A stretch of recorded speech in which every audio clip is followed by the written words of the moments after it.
Hello viewers, ಎಲ್ಲರಿಗೂ ನಮಸ್ಕಾರ. ಇಬ್ಬನಿ ಟ್ಯುಟೋರಿಯಲ್ ಆ್ಯಂಡ್ ವ್ಲಾಗ್ಸ್ ಯೂಟ್ಯೂಬ್ ಚಾನಲ್ಗೆ ಸ್ವಾಗತ. ಇವತ್ತಿನ ಈ ವಿಡಿಯೋದಲ್ಲಿ ತರಗತಿ ಉಪನ್ಯಾಸಕ್ಕೆ ಸೂಕ್ತವಾಗಿರುವಂತಹ ಸಂತೋಷಕರ ಜೀವನ ಎಂಬ ವಿಷಯದಲ್ಲಿ ಕೆಲವು ಸಲಹೆಗಳನ್ನ ನೀಡ್ತಾ ಇದ್ದೀನಿ. ಪ್ರತಿಯೊಬ್ಬರ ಜೀವನದಲ್ಲೂ ಕೂಡ ಸಂತೋಷ ಅನ್ನೋದು ತುಂಬ ಮುಖ್ಯ. ಸಂತೋಷನ ಹೇಗೆ ನಮ್ಮ ಜೀವನದಲ್ಲಿ ಗಳಿಸ್ಕೋಬೇಕು ಅಂತ ಅಂದರೆ ಕೆಲವೊಂದು ಅಂಶಗಳನ್ನ ನಾವು ಪಾಲಿಸಬೇಕಾಗುತ್ತೆ. ಆ ಅಂಶಗಳನ್ನ ನಾನು ಇಲ್ಲಿ ಹೇಳ್ತೀನಿ. ಅವು ಯಾವ್ಯಾವು ಅಂತ ಹೇಳಿದ್ರೆ, ಮೊದಲನೇದಾಗಿ ನಾವು ಯಾರನ್ನೂ ಕೂಡ ದ್ವೇಷಿಸಬಾರ್ದು. ಜೀವನ ತುಂಬ ಚಿಕ್ಕದು. ನಿಮ್ಮ ಅತ್ಯಮೂಲ್ಯವಾದಂತಹ ಸಮಯವನ್ನು ಇತರರನ್ನು ದ್ವೇಷಿಸೋದಕ್ಕಾಗಿ ಬಳಸ್ಕೋಬೇಡಿ. ಇದರಿಂದ ನಮಗೆ ಏನೂ ಕೂಡ ಸಿಗೋದಿಲ್ಲ.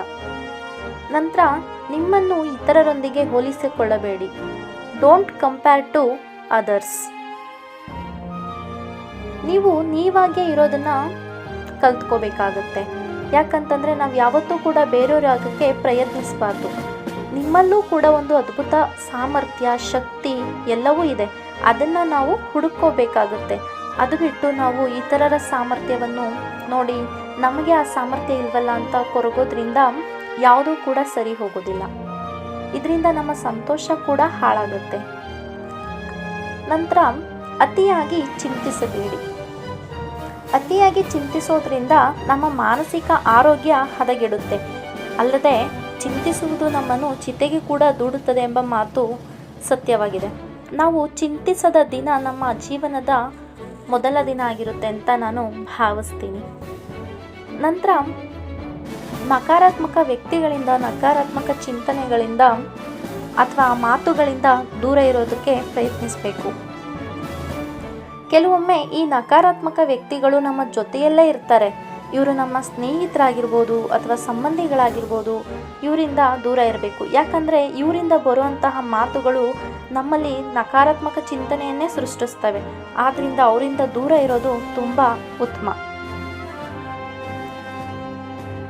ನಂತರ ಇತರರನ್ನು ದೂಷಿಸುವುದನ್ನು ಬಿಡಬೇಕು. ಬೇರೆಯವರ ಕಡೆ ಬೆರಳು ಮಾಡಿ ತೋರಿಸುವುದು ನಮ್ಮ ಜೀವನದಲ್ಲಿ ನಾವು ಮುಂದೆ ಬರೋದಕ್ಕೆ ಸಾಧ್ಯ ಆಗಲ್ಲ. ಯಾಕಂತಂದರೆ ಇದರಿಂದ ಯಾವ ಸಮಸ್ಯೆಗೂ ಕೂಡ ಪರಿಹಾರ ಸಿಗೋದಿಲ್ಲ.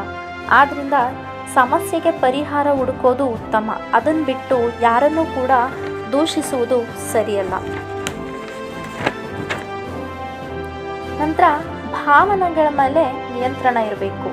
ಭಾವನೆಗಳು ನಮ್ಮ ಜೀವನದಲ್ಲಿ ನಿರಂತರವಾಗಿ ಕಾಣುವಂತಹ ಅಂಶಗಳಾಗಿದೆ.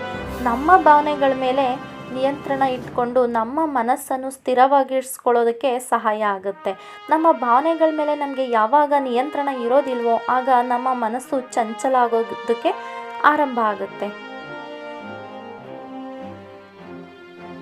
ನೆಕ್ಸ್ಟ್, ಇತರರು ನಮ್ಮ ಭಾವನೆಯನ್ನು ನಿಯಂತ್ರಣ ಮಾಡೋದಕ್ಕೆ ಅವಕಾಶವನ್ನು ನೀಡದೇ ಇರೋದು.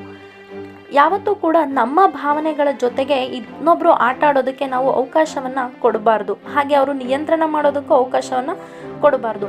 ಹಾಗೇನಾದರೂ ನಮ್ಮ ಭಾವನೆಗಳನ್ನ ಇತರರು ನಿಯಂತ್ರಣ ಮಾಡೋದಕ್ಕೆ ಪ್ರಯತ್ನ ಮಾಡ್ತಿದ್ದಾರೆ ಅಂತ ಗೊತ್ತಾದ ತಕ್ಷಣ ನಾವು ಅವರಿಂದ ದೂರ ಇರಬೇಕು. ಇಲ್ಲ ಅಂದರೆ ನಾವು ಅವರಿಂದ ಅಳುಮುಂಜಿಯಾಗಬೇಕಾಗುತ್ತೆ. ಅವರಿಗೋಸ್ಕರ ಅಳಬೇಕಾಗುತ್ತೆ.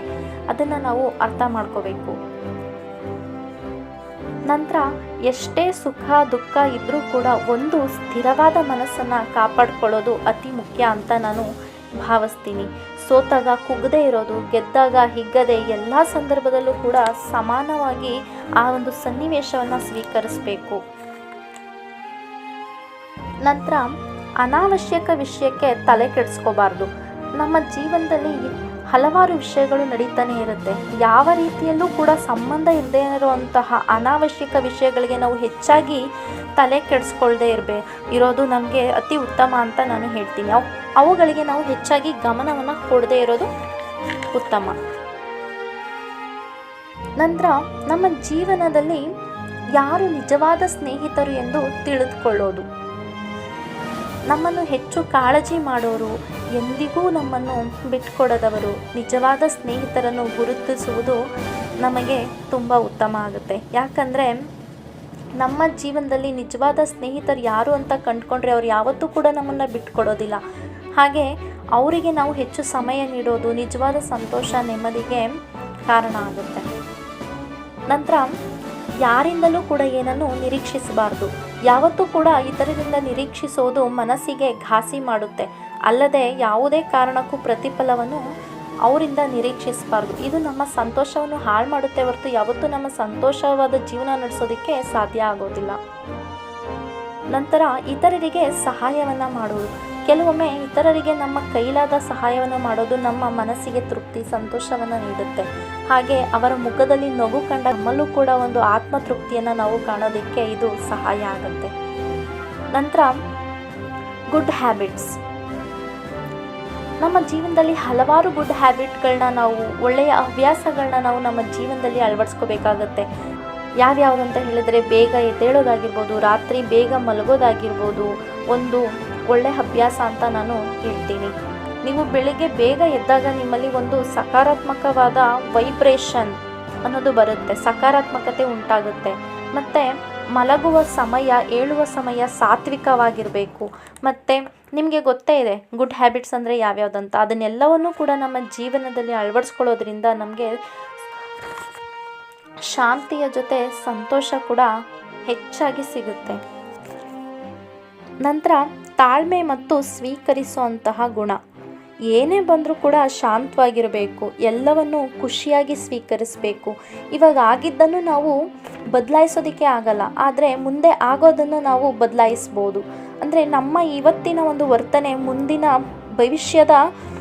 ಭವಿಷ್ಯವನ್ನು ನಿರ್ಧರಿಸೋದನ್ನ ನಾವು ನೋಡ್ಬೋದು. ಆದ್ದರಿಂದ ತಾಳ್ಮೆ ಮತ್ತು ಸ್ವೀಕರಿಸುವ ಗುಣ ತುಂಬ ಮುಖ್ಯ ಆಗುತ್ತೆ. ನಂತರ ಸಂತೋಷಕ್ಕೆ ದೊಡ್ಡ ವಿಷಯಗಳೇ ಬೇಕಂತೇನಿಲ್ಲ, ಸಣ್ಣ ಪುಟ್ಟ ವಿಷಯಗಳನ್ನು ಕೂಡ ನಾವು ಅನುಭವಿಸ್ಬೇಕು. ಆ ಸಣ್ಣ ಪುಟ್ಟ ವಿಷಯಗಳಿಂದ ಸಿಗುವಂಥ ಸಂತೋಷ ಶಾಶ್ವತವಾದುದು. ನಂತರ ಏನೇ ಬಂದರೂ ಒಳ್ಳೆಯದನ್ನೇ ಯೋಚಿಸಿ ಒಳ್ಳೆಯದನ್ನೇ ಮಾಡಬೇಕು. ಹೌದು, ಎಂಥ ಸಮಯದಲ್ಲೂ ಕೂಡ ಎಂಥ ಸನ್ನಿವೇಶದಲ್ಲೂ ಕೂಡ ನಾವು ಒಳ್ಳೆಯದನ್ನೇ ಯೋಚಿಸ್ಬೇಕು.